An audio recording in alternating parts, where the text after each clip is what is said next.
Hola mis amados, para mí es un honor compartir con ustedes en la escuela del discipulado. El tema que vamos a estar viendo el día de hoy se llama arrepentimiento de obras muertas. La Biblia nos motiva y exige el arrepentimiento de corazón. Juan el Bautista, cuando inició su ministerio, empezó a predicar diciendo: arrepentidos porque el reino de los cielos se ha acercado.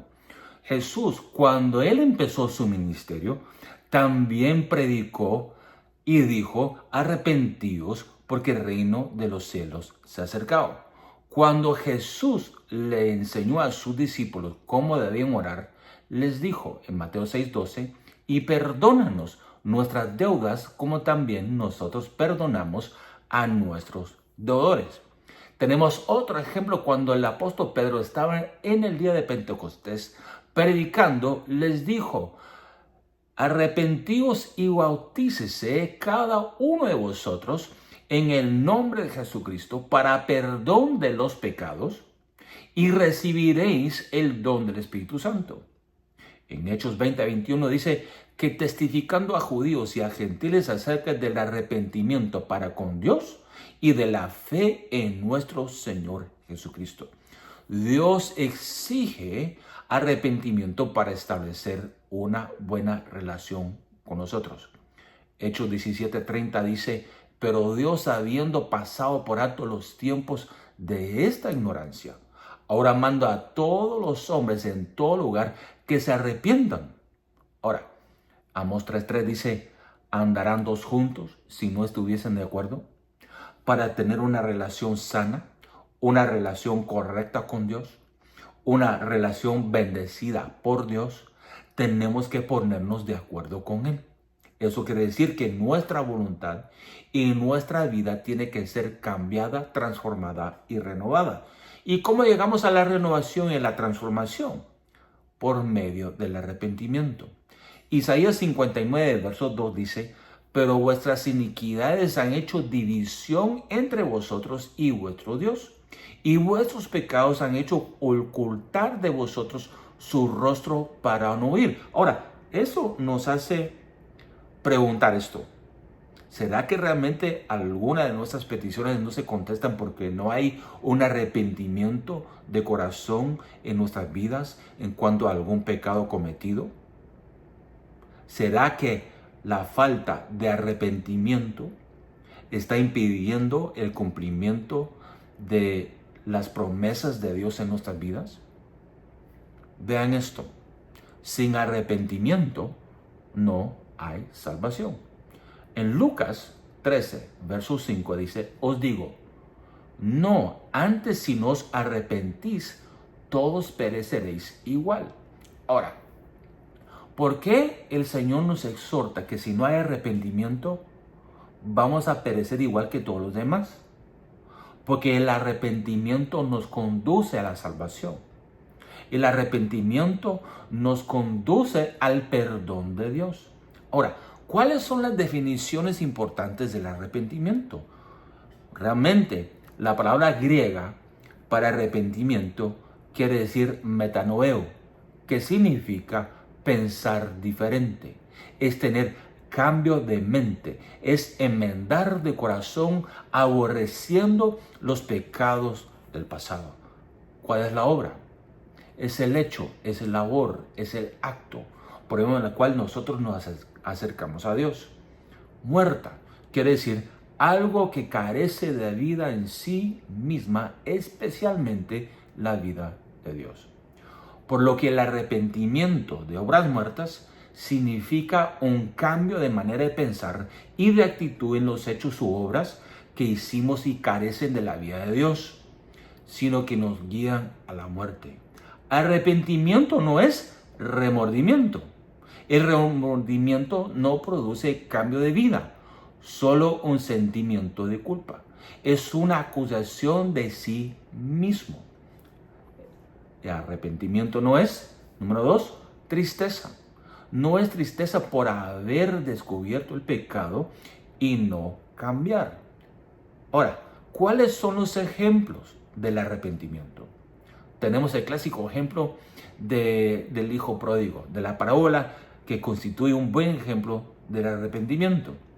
Dice: Me levantaré e iré a mi padre y le diré: he pecado contra el cielo y contra ti, hazme como uno de tus jornaleros. En otras palabras, volvió en sí. El arrepentimiento es volverse en sí, es reconocer que has pecado contra Dios y contra el cielo, que has pecado contra sus mandamientos, que has pecado contra sus leyes. En otras palabras, has pecado contra Dios. El arrepentimiento trae en sí un cambio de corazón. Es un quebrantamiento genuino que el Espíritu Santo produce en nosotros, llevándonos, conduciéndonos, dirigiéndonos hacia el perdón. Si no hay arrepentimiento, no hay perdón de pecados. Ahora, esto nos implica algo. Número 1, tenemos que confesar el pecado. La Biblia dice que si nosotros confesamos nuestros pecados, Él es fiel y justo para perdonarnos y limpiarnos de toda injusticia. Tenemos que huir hacia Dios. En otras palabras, tenemos que abandonar, tenemos que dejar atrás el viejo hombre, la vieja naturaleza, el viejo estilo de vida y tomar la nueva vida y vivir en novedad de vida. Nos estamos acercando a Dios y estamos acercándonos a su gracia, a su misericordia para poder recibir el perdón de pecados.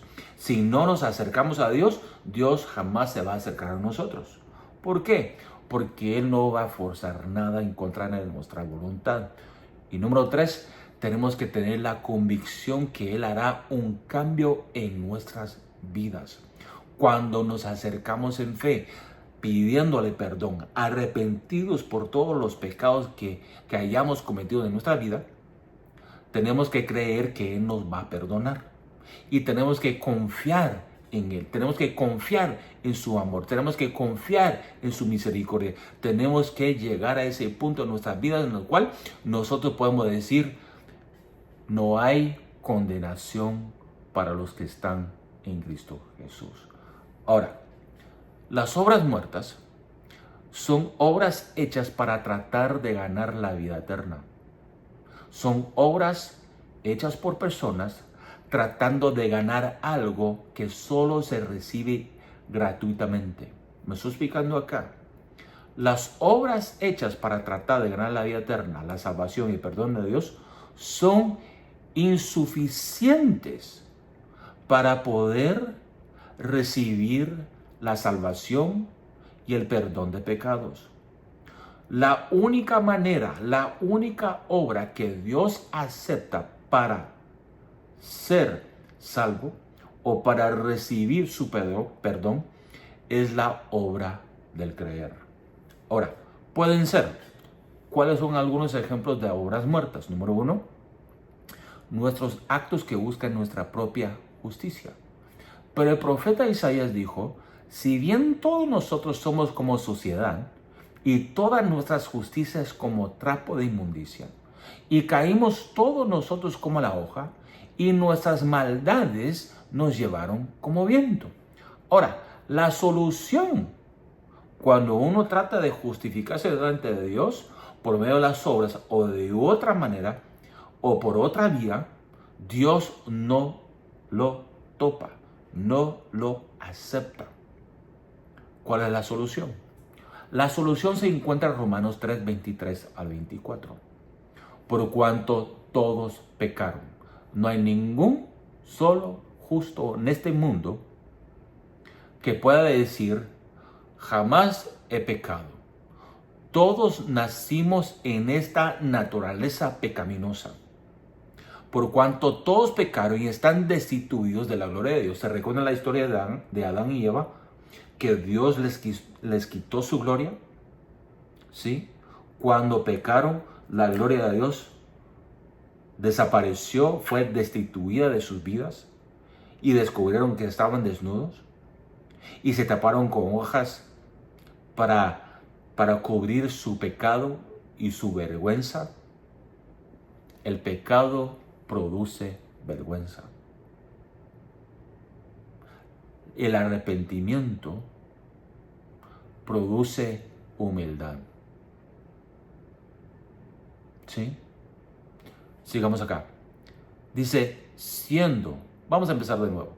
Por cuanto todos pecaron y están destituidos de la gloria de Dios, siendo justificados gratuitamente por su gracia, mediante, aquí vemos el cómo recibir el perdón y cómo ser salvos, mediante la redención que es en Cristo Jesús. Ahora, ¿cuáles son las otras escrituras que podamos encontrar acerca de la justificación?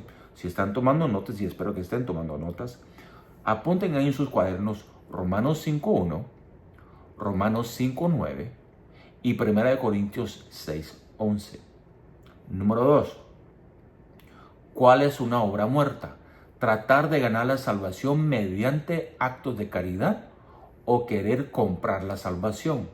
La salvación no se puede comprar. Solo se recibe por la fe. La salvación viene por gracia. La salvación es algo que Jesús hizo en la cruz de Calvario por cada uno de nosotros. Es una producción, es una manifestación, es un beneficio de la crucifixión de nuestro Señor Jesucristo. Ahora, tenemos un ejemplo de Cornelio. Un día Cornelio estaba orando y se le apareció un ángel y le dijo, tus oraciones y tus limosnas han subido delante de Dios. ¿Sí? Un hombre que oraba, un hombre que buscaba a Dios, un hombre que daba limosnas al pueblo, pero no era salvo. Y Dios intervino en su vida. Y dice, aunque él ayudaba al pueblo de Dios, aunque él hacía obras, él también necesitaba de la salvación que le predicó el apóstol Pedro. Ahora, la salvación es gratuita y solo se puede recibir por medio de la fe. Efesios 2, verso 8 al 10 dice así, porque por gracia sois salvos, por medio de la fe, y esto no de vosotros, pues es don de Dios, no por obras, para que nadie se gloríe. Porque somos hechura suya, creados en Cristo Jesús, para buenas obras, las cuales Dios preparó de antemano para que anduviésemos en ellas. Vean esto, fuimos salvos por medio de la fe, por gracia, fuimos salvos por medio de la fe, la salvación se recibe, el perdón de pecados se recibe por medio de la fe, ¿sí? Se recibe por medio de la fe, es don de Dios, es regalo de Dios. Luego vienen las obras. Dice, pues es don de Dios, no es por obras, para que nadie se gloríe, para que nadie pueda jactar, para que nadie pueda decir, mire lo que he hecho, o mire lo que he dado. No. Eso no te justifica y tampoco produce el perdón de Dios. Luego dice, fuimos creados en Cristo Jesús para buenas obras. Primero, salvos por medio de la fe, que es por gracia, y luego vienen las obras. Entonces sí puedes ayudar al prójimo. Entonces sí puedes ayudar al pobre. Entonces sí puedes bendecir a alguien más. Entonces sí puedes hacer obras que realmente producen un bien en la vida de alguien más. Pero haciendo las obras no te da, no te concede y tampoco ¿cómo lo quiero decir? Te regala la salvación. Ahora, debemos hacer obras porque somos salvos. No para alcanzar la salvación. Hacemos las obras porque somos salvos.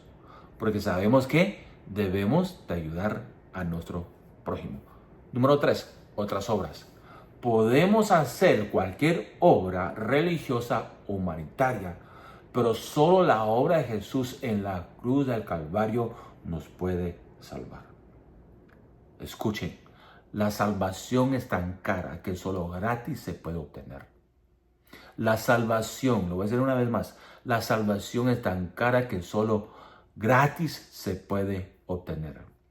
¿Cuál es la única obra que salva?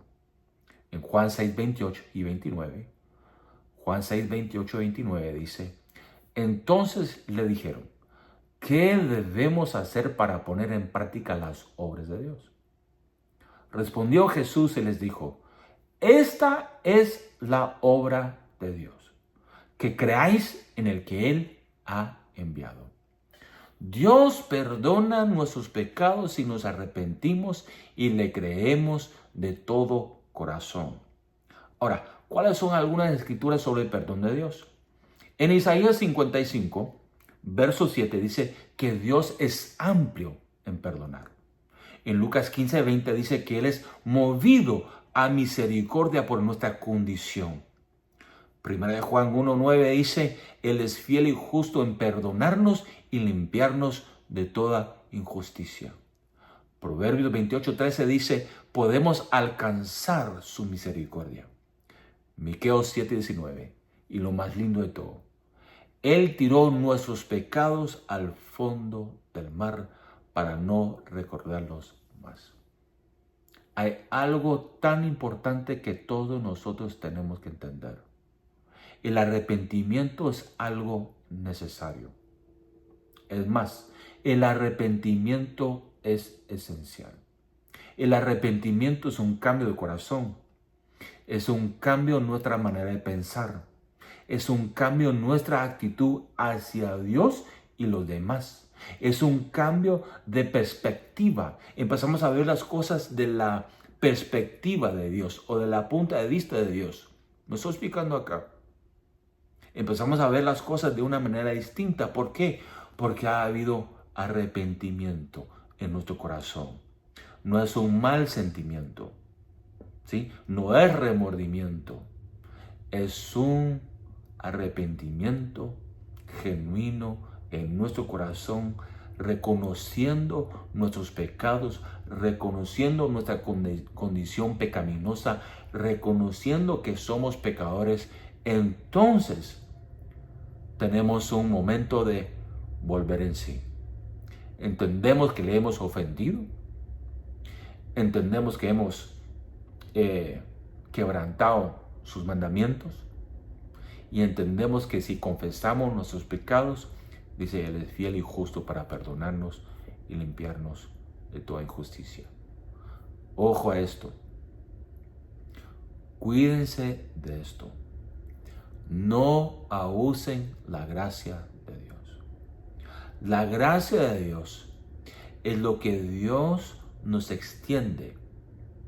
Dios nos extiende su gracia para que nosotros podamos tener el tiempo necesario para pedirle perdón por algún pecado cometido. ¿Me estoy explicando acá? Es ese margen que nosotros, Él nos da su gracia, nos extiende su gracia para que podamos reaccionar, para que podamos volver en sí, para que podamos ser convencidos por el Espíritu Santo por nuestros errores y pecados. Y cuando volvemos en sí, cuando reconocemos nuestro error, cuando reconocemos nuestras faltas y las confesamos, ¿qué sucede? Viene el Espíritu Santo y nos limpia, nos renueva, nos purifica y nos fortalece para vivir tal como Él espera. Vamos a cometer errores, pero eso sí, aprovechemos su gracia, pero no la abusemos. Padre, te damos gracias por este tiempo, te damos gracias por tu palabra, porque sabemos que fue sembrada en tierra fértil y dará su fruto al 30, 60 y 100 por uno. En el nombre poderoso de Jesús. Amén y amén.